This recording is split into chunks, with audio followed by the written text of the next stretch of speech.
Olá, crianças! Tudo bem? Eu sou a professora Oliette e estou aqui para ministrar aulas de geografia. E gostaria de ter sua atenção e a sua participação aí na sua casa, tá bom? Eu tenho aqui 3 imagens. Vou mostrar essa primeira imagem. O que você vê nessa primeira imagem? Água, né? Muito bem, a gente vê águas aqui, né? Na segunda imagem, o que podemos ver? Muito bem, né? Água também, mas professora, parece mais montanhas, parece mais rochas, pedras, mas também tem água. Veja que a água está escorrendo por aqui, né? E a nossa terceira imagem, o que ela apresenta? Água também, né? Um rio e aqui um transporte fluvial e nós temos também o outro transporte a motor. Então, o que será que essas imagens elas têm a ver com a nossa aula de hoje? Que relação essas imagens têm com a nossa aula de hoje? Vamos ver a seguir, porque o tema da nossa aula de hoje é rios e bacias hidrográficas no processo de migração. Mas vamos então primeiro conhecer o que é um rio. Você conhece um rio? Você já viu um rio? Já brincou no rio? Porque criança gosta, né, de brincar no rio. Ou você conhece alguém que mora perto de um rio? Então vamos ver o que é um rio.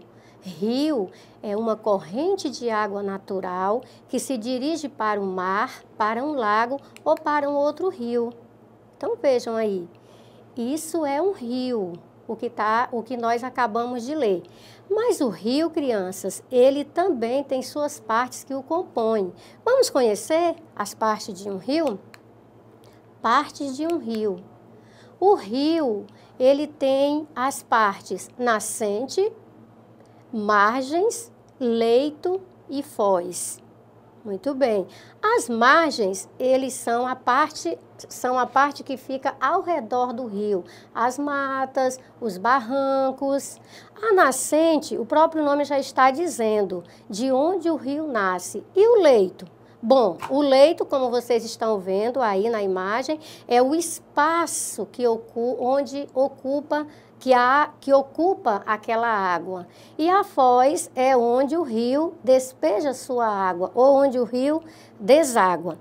Mas também, crianças, tem uma coisa bem interessante. Existem 2 tipos de rios. Rios permanentes e rios temporários.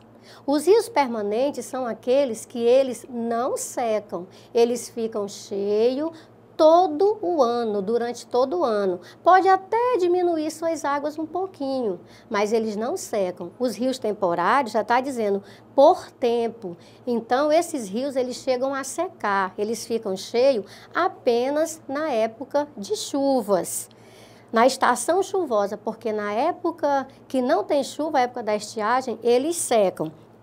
E agora vamos conhecer o que é uma bacia hidrográfica. Bacia hidrográfica é o conjunto de terras banhadas por um rio principal e seus afluentes. Então vejam, lembra da imagem que eu mostrei no início?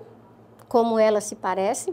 Muito bem, mas aqui nós temos uma representação de bacia hidrográfica através de uma maquete. Tá, criança? Isso aqui é uma maquete, ela está aqui representando uma bacia hidrográfica. Então, vejam, né? Bem aqui começa a nascer um rio, né?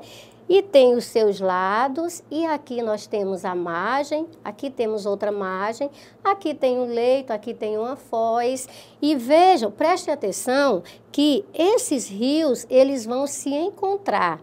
Tá aqui a nascente, aqui também vem um rio, outro rio aqui, e eles se juntam aqui e escorre para um único lugar, formando então um lugar de um grande volume de águas. Então, esses rios que vêm dos lados, eles são chamados de afluentes. Sabe, criança, tem uma coisa muito importante, que a bacia hidrográfica, ela leva o nome do rio principal. Então, agora, nós vamos conhecer Bacias hidrográficas do Brasil. Nós temos 8 grandes bacias hidrográficas do Brasil. Acompanhe aqui comigo no cartaz. Então, bacias hidrográficas do Brasil. Então, nós temos aqui a legenda. Essa legenda vai nos explicar, vai nos mostrar qual o nome dessas bacias. Então, nós temos aqui a primeira bacia do Rio Amazonas. Veja, essa parte azul, bem azul, representa a bacia do Rio Amazonas. O número 2 é a bacia do Rio Tocantins, está aqui o número 2, esse azul mais claro. 3, a bacia do Atlântico Norte-Nordeste, ela está bem aqui, né? Também é um azul, mas é também um azul diferente. Nós temos aqui a bacia do Rio São Francisco, que é o 4, nós temos aqui o 4, bacia do Rio São Francisco. 5, nós temos a bacia do Atlântico Leste, está aqui o 5, fica no litoral. E nós temos aqui o 6, que é a bacia do Rio Paraná, está aqui o 6, ele está de verde, da cor verde. 7, a bacia do Rio Uruguai, veja que está esse pedacinho aqui do finalzinho do mapa.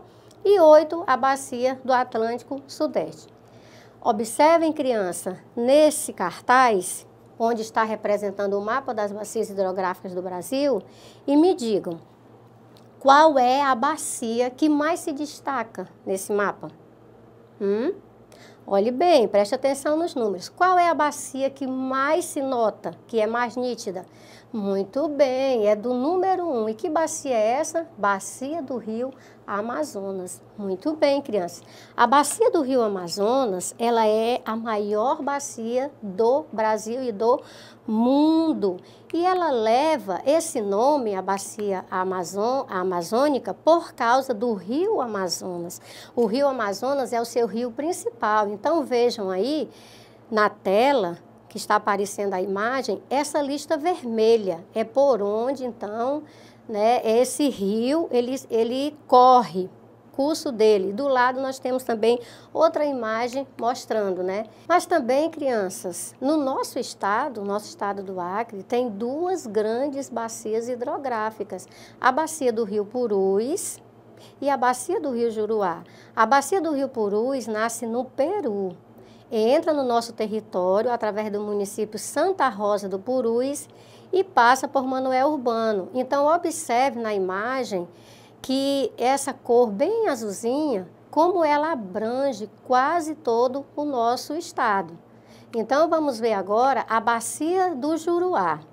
A bacia do Rio Juruá, ela também nasce no Peru e deságua no Rio Solimões. Tem uma grande importância na economia para o nosso estado. O Rio Acre, que banha a nossa cidade, faz parte da bacia do Juruá. Então vejam, crianças, que os rios, eles têm sido marcantes na história da humanidade, porque desde o início, a maioria das grandes civilizações surgiu à margem de rios, próximos a rios. As primeiras civilizações que surgiram na história se localizavam no Oriente Médio e litoral do Mediterrâneo Oriental, pois ali, em meio a grandes desertos, era possível encontrar áreas muito férteis, especialmente às margens dos grandes rios, como o Nilo, o Tigre, o Eufrates e o Jordão. Então, tem 2 aí que se destacam bem, porque a gente sempre estuda em história, sempre eles estão nas histórias, né? Então, o Rio Nilo e o Rio Jordão. Então, vejam aí a imagem do Rio Jordão. Lembra esse Rio Jordão? Ele, na Bíblia, até fala, né, que Jesus se batizou no Rio Jordão, né? E nós temos aí o Tigre e o Eufrates. Nós temos também o Rio Nilo. O Rio Nilo, até hoje, mas logo no início da civilização, ele foi de muitíssima importância, porque as pessoas usavam as águas dos rios para tudo, para a sua sobrevivência geral. E as terras ao redor do Rio Nilo, elas eram muito férteis, então as pessoas, elas podiam usufruir de muitas coisas que o rio oferecia. E a cidade, ela era muito bem desenvolvida por conta desse rio. Ainda na pré-história, diversas tribos migraram para as regiões onde havia água em busca de melhores condições de vida. Então, crianças, nós vimos até aqui na nossa aula a importância dos rios para as grandes civilizações, a importância do rio para a sobrevivência das pessoas, a importância do rio no desenvolvimento econômico de uma cidade, de um estado e uma população, ela jamais poderá viver sem a água dos rios. E uma coisa que é muito importante, que eu vou falar para vocês agora, é a questão da água doce, que os rios eles têm a água doce. E é essa água que a gente mais utiliza para tudo que a gente precisa na nossa casa e para a nossa sobrevivência. É o recurso natural indispensável para as nossas vidas, a vida dos seres humanos, dos seres vivos. Então, crianças, essa parte da nossa aula essa parte agora termina e eu agradeço a participação de vocês. Então, para mais informações, visite a nossa plataforma Eduque e até a próxima aula. Eu espero vocês, tá? Tchau!